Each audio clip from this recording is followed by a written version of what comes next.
يحكي أنه كان هناك عنزة ولديها 7 من الأطفال المعز الصغار.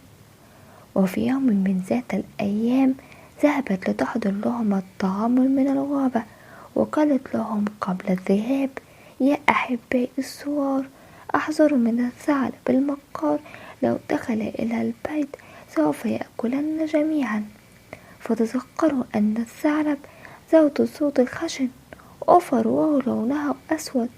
فقالت أحدهم لأمها: حاضر يا أمي، لا تقلقي ولا تخافي، سوف نحذر من الثعلب جيدا. وبعد ذهاب العنزة الأم سمعت العنزة الصغيرة صوت خبط على الباب، وجاء صوت الثعلب من الخارج قائلا: افتحوا الباب يا أحبائي، أنا أمكم وقد أحضرت لكم الطعام.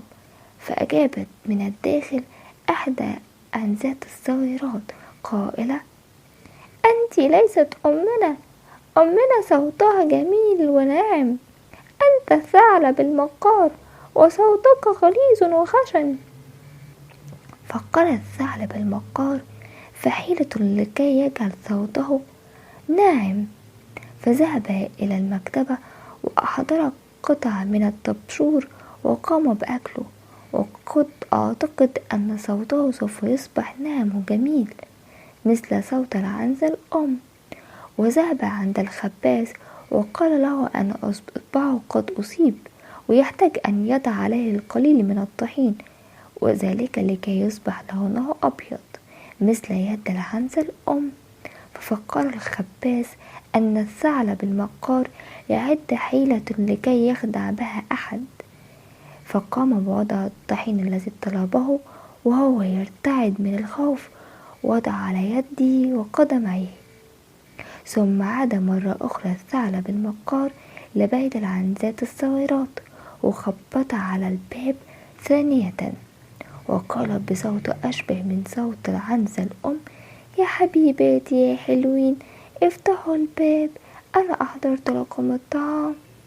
قالت إحدى العنزات الصغيرات: أرنا يدك من الشباك وسوف نعرف إن كنت أمنا أم لا.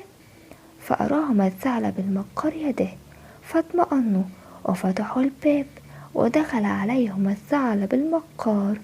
خافت العنزات خوفا شديدا وجروا في كل مكان لكي يختبئوا، وبالفعل وجدهم الثعلب المكار وأكلهم واحدة تلو الأخرى. ولكن ظهرت واحدة صغيرة لم يجدها الثعلب، وهي التي استردت خلف الساعة. وبعد أن ملأ الثعلب المكار معدته ذهب ليستريح تحت شجرة وينام قليلا. وبعد قليل عادت العنزة الأم للمنزل، وجدت الباب مفتوح وكل شيء بالبيت تم تكسيره تماما.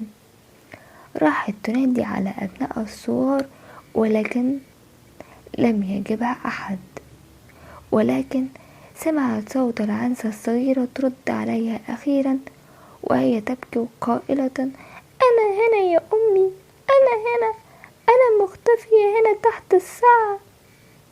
ثم روت العنزة الصغيرة لأمها ما حدث، فغضبت العنزة الأم غضبا شديدا وجرت على الثعلب المكار فوجدته نائم، فأحضرت مقص وخيط وفتحت بطنه وهو نائم، وأخرجت صغيرتها من بطنه واحدة تلو الأخرى وأنقذتهم جميعا. فقررت العنزة الأم الانتقام من الثعلب المكار، فوضعت حجرات كبيرة داخل بطن الثعلب وخيطته بالإبرة والخيط، وأخذت صغارها ثم عادت بهم للمنزل. ثم استيقظ بعد قليل الثعلب من النوم عطشان وتعبان من الطوب الذي في بطنه، وظل يتألم من بطنه ويقول: يا بطني، يا بطني. وجرى إلى البير ليشرب منه، وبسبب الطوب الثقيل في بطنه سقط في البير وهو لا يعرف السباحة، فغرق.